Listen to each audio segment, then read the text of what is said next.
Bem-vindos ao Medo de Barbárie. Hoje a gente vai falar então sobre Um Pequeno Herói, essa novela do Dostoiévski.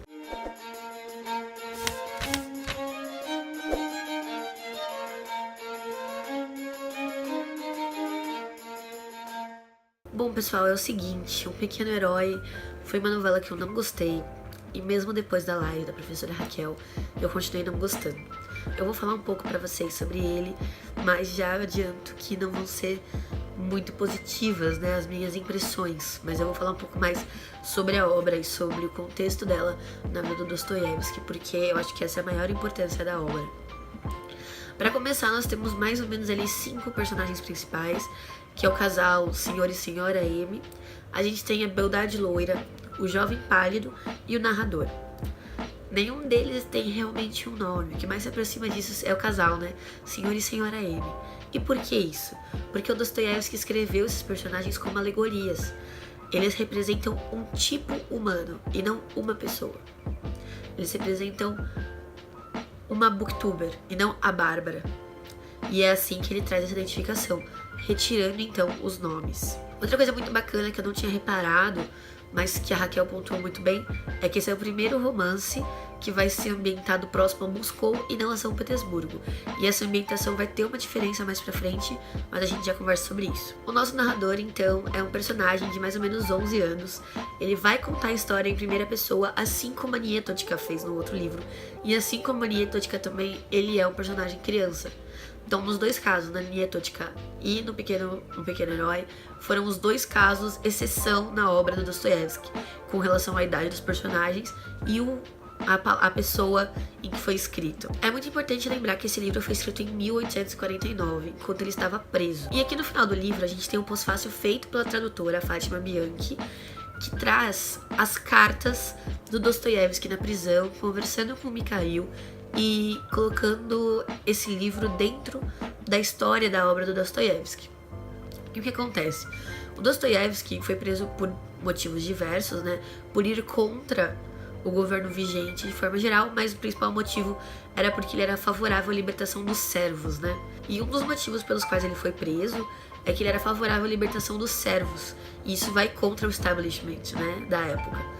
E aí ele teve 3 penas diferentes. Primeiro ele foi sentenciado à morte. E ele chegou a encontrar o carrasco, a estar lá para morrer e ser então, né, absolvido da culpa, pelo menos aquela instância de culpa, né, de penitência, de punição. E aí depois ele foi para a Sibéria, foi obrigado a realizar trabalhos forçados e depois disso ele é obrigado a se alistar no exército para pagar a sua pena. E durante esse período, então, que ele tá fazendo trabalhos forçados, é que ele escreve Um Pequeno Herói. Ele meio que retoma o projeto de Nietochka Niesvanova, que era de escrever um romance de formação. Só que dessa vez, ele escreve uma novela. Então é uma novela de formação. Essa novela vai nos mostrar um desenvolvimento desse garoto, um desenvolvimento principalmente de emoções. Ele vai atingir a maturidade emocional e um pouco da maturidade social também. Nessas cartas, Dostoiévski fala pro irmão o quanto é importante para ele que o livro seja publicado, que essa novela seja publicada, porque um autor que não publica é um autor que não produz, que não existe. Então ele enfatiza muito isso. E aí o irmão dele vai tentar publicar por ele essa obra fora da prisão. O título original era Uma História de Criança. Ele foi modificado pela revista que publicou e o autor não foi consultado a respeito. Mas mais pra frente, essa novela foi publicada em uma antologia, em um livro, e o Dostoiévski decidiu manter o título Um Pequeno Herói, o que de certa forma mostra que ele aceitou, ou não sei se ele gostou ou se ele se submeteu, mas que ele decidiu manter dessa forma. E uma coisa que eu achei muito bacana sobre a gente começar a entender o ponto de vista do Dostoiévski, né? Ele escreveu protagonistas, narradores adultos, agora ele tá numa fase de escrever narradores crianças, e ele vai usar também os adolescentes, né? Ele tem até uma obra que chama O Adolescente.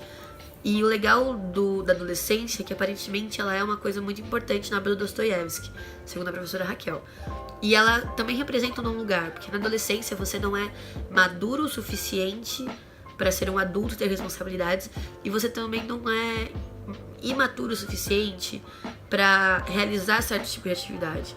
Então você não pode brincar, você não pode correr, mas você também não pode pegar um carro e dirigir. É um não lugar, é um espaço em que você tem uma dupla negação dos outros dois extremos, né? Então eu achei isso muito interessante. Uma coisa que eu também achei legal que acontece em Noites Brancas é que Noites Brancas o narrador tá contando o passado e não o presente. O narrador não disse estou andando na rua, ele diz estava andando na rua. Ele se lembra tempos depois. No caso do Noites Brancas, isso é interessante pra gente perceber que a paixão do protagonista, do narrador, né, protagonista, se manteve. Aqui é muito importante porque o narrador vai fazer algumas considerações críticas que não caberiam a uma criança de 11 anos. Então a justificativa vem desse momento de lembrança, de recordação, de volta ao passado. O que acontece então? O pequeno herói, ele se aproxima da senhora M porque ela usa ele como pajem ali pra deixar o esposo dela tranquilo de que ela não tá fazendo nada de errado. O pequeno herói se apaixona pela beldade loira, que obviamente desdenha dele, ele é mais novo, não sei o que. E aí tem um momento que é o momento mais conturbado desses relacionamentos, que é quando o pequeno herói vê a Madame M recebendo uma carta, né, de amor, ele vê, ele encontra. E aí a carta cai e ele encontra e ele quer devolver pra moça, mas sem mostrar pra ela que ele encontrou, sem ter aquele constrangimento da entrega. Nesse momento, o personagem perdoa a senhora M pela traição, mas não perdoa as atitudes do senhor M como marido. E essa crítica vem dele adulto. Ele poderia até, na época, se identificar ou não com a posição e ter uma aproximação ou uma relação de culpa, mas isso só é formulado durante a fase adulta. E aqui eu vou olhar as minhas anotações com mais afinco, né?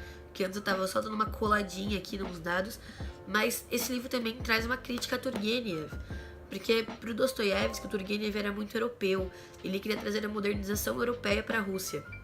E nas cartas, lá na página 73, o Dostoiévski então renuncia a pensamentos pré-prisão que ele tinha. E esses pensamentos eram exatamente os pensamentos do Turgenev. E aí o Dostoiévski começa a ter uma divisão de enxergar que o Turgenev era próximo da galera da década de 40 e não da nova geração, né? Que estavam se aproximando ali dos anos 50 e estavam vendo mudanças. E a Raquel disse que é legal entender que o Turgenev se aproxima da Europa e que o Dostoiévski se aproxima um pouco da Ásia, na forma como ele faz a literatura, né? E é interessante porque a Rússia, né, ela é transcontinental ali. Então existem influências dos dois lados, dos dois continentes. E uma coisa que, quando eu falei sobre Moscou, né, a gente tem esse livro, então, nos arredores de Moscou, a gente tá sempre num ambiente brilhante, um ambiente de festa, que se diferencia muito do ambiente triste, miserável de São Petersburgo. E a natureza, ela é fundamental na história, né? Então o personagem coloca a carta num buquê, a menina não encontra a carta, né? A senhora M não encontra a carta, até que uma abelha venha na cara dela, não, né? Que venha uma abelha no buquê. Então existe toda uma apresentação da natureza como força atuante, como uma força que gera resposta. E isso eu achei muito bacana, eu não tinha reparado isso durante a leitura e achei sensacional. E aí uma coisa interessante é que justamente quando ele estava preso, ele escreveu sobre um lugar mais brilhante, mais sol e tal, que parece contraditório. Mas o Dostoiévski viu um trecho da punição dele como benéfica por favorecer o ócio criativo dele, né? Por ele ter essa disponibilidade de escrever sem ter compromissos, sem ter interrupções, que é algo que geralmente acontecia. E o que caracteriza essa novela como uma novela de informação, né, novela de informação, bem entre aspas, é a cena do cavalo, que é a cena que tem aqui na capa. E por que isso? Os homens não estão tentando cavalgar esse cavalo porque ele é muito selvagem, ninguém consegue. E o pequeno herói já passou por algumas situações em que ele queria fazer coisas e não podia, porque ele não era mais criança para isso, e tava nesse não lugar que eu comentei da adolescência. Quando os homens decidem não cavalgar, o pequeno herói percebe que ele, como homem agora que é, ele pode tomar a decisão de cavalgar ou não. e ele decide cavalgar. E ele consegue. Então ele transgride essa coisa que estava posta. E a partir daí, ele obtém uma maturidade social na tomada de decisões. De falar, então, se vocês vão me tratar como alguém que não é criança, se eu não posso mais brincar o dia todo, então agora vocês vão deixar eu tomar as minhas decisões. E é isso que acontece.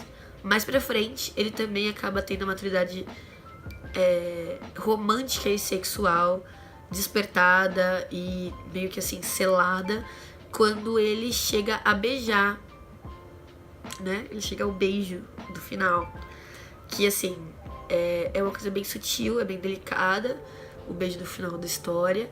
Mas ainda assim é o primeiro contato dele com um outro corpo, com um corpo feminino nesse caso, porque ele é um homem heterossexual. Mas é uma coisa que muda a vida. A partir dali virão outros beijos, a partir daquele cavalo virão outras decisões. Aquele garoto se transformou. Ainda que tenha todas essas coisas no livro, que seja fininho, que metade é pós-fácil, metade do livro é pós-fácil. E eu ainda assim não gostei, não foi um livro que me tocou. Só pra vocês terem uma noção, ó. Isso aqui é o livro e isso aqui é o pós-fácil. Não é que seja metade, né, mas é uma boa parte. E eu fiz mais anotações no pós-fácil do que no próprio livro, pra vocês verem como eu não gostei. Me interessei bem mais pela vida do Dostoiévski nesse período do que pela própria obra. Bom, gente, é isso. Desculpa ter vindo aqui falar sobre um livro que eu não gostei, mas eu tô fazendo um projetinho aqui completo. Eu sempre falo dos livros gostando ou não, e eu achei que ia ficar ruim se faltasse também essa obra. Então é isso. Espero que tenham gostado. Deem um like se vocês gostaram, deem dislike se não gostaram. Sigam o canal se vocês quiserem ver mais conteúdo como esse. É só clicar na bolinha com o meu rosto que vai aparecer aqui. Um beijo e até a próxima.